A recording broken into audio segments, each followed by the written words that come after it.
Hello everyone, Miss Fruge here again to teach you more about parallelograms. So today we're going to be talking about solving for x, and you still need to know the properties of parallelograms in order to do that.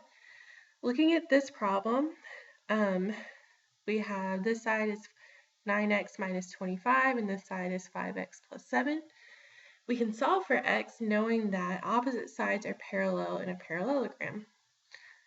Opposite sides are equal in a parallelogram. So if we set these two expressions equal to each other, we can solve for x. Doing that, we're going to have 9x minus 25 equals 5x plus 7.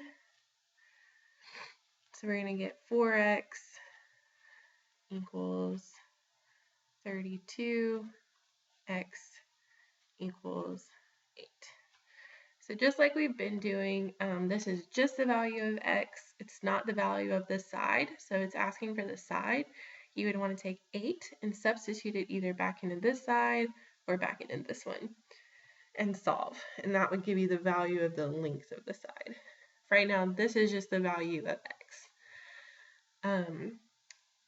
which I think most of the time that's gonna be what it's asking for. It's just the value of x. Let's look at another one.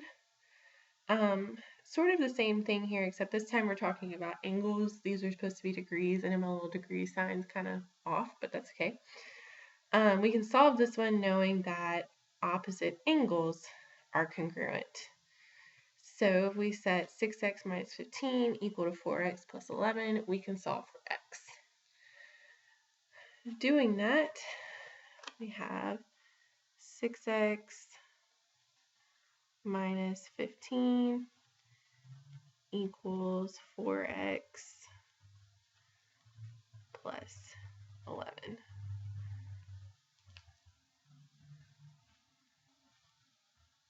Okay. So 2x equals 26, x equals 13. So this is just the value of x. It's not the value of the angle. If it's asking you for the angle, take 13 and substitute it either back into this one or back into this one, and it would give you the value of the angle. This is just the value of x. Let's look at another one with degrees.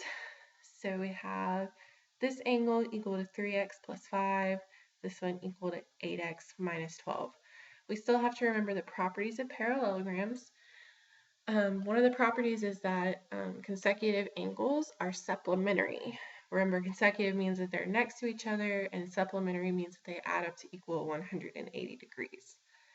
If we add up these two angles and set it equal to 180 degrees, we can solve for x. Let's do that. Try to write it maybe over here. 8x minus 12 plus 3x plus 5 equals 180 for another. Keep combining like terms, you'll get 11x minus 7 equals 180 degrees, and then you'll get x equals 17. Again, this is just the value of x. If you wanted to find the value of the entire angle, if it's asking you for angle P, you would substitute 17 back into this angle. If it's asking you for angle Q, you would substitute 17 into x right here and solve. This is just the value of x. Last problem to show you guys. This has to do with diagonals.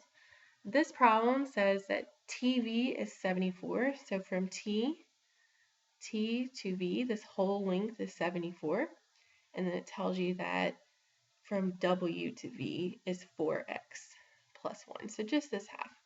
But we know from our properties that diagonals bisect each other, so that means that this side is going to be congruent to this one. So we know WV is 4x plus 1. We also know that TW is 4x plus 1. So we can multiply 4x plus 1 by 2, and it will add up to equal 74. So let's write that expression out. So 2 times 4x plus,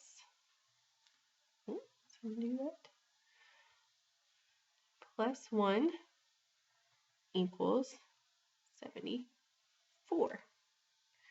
So you're going to get 8x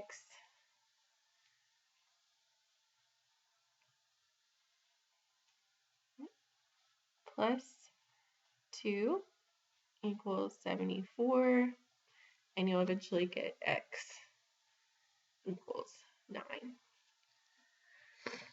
That's the value of x. The other way you could have solved this if you wanted to would be to divide 74 by 2 and set 4x plus 1 equal to that. Either way would be right. So if we write that out, you could have done 74 divided by 2, which 74 divided by 2 is going to be 37. 4x plus 1 equal to 37. And you would eventually get the same thing, right? Because you get 4x equal to 36. It's supposed to be a 6. And then x equals 9. So doing the same thing two different ways. You can decide whichever one makes sense to you. And then work the problems out of the book. Let me know if you have any questions. Thanks, guys.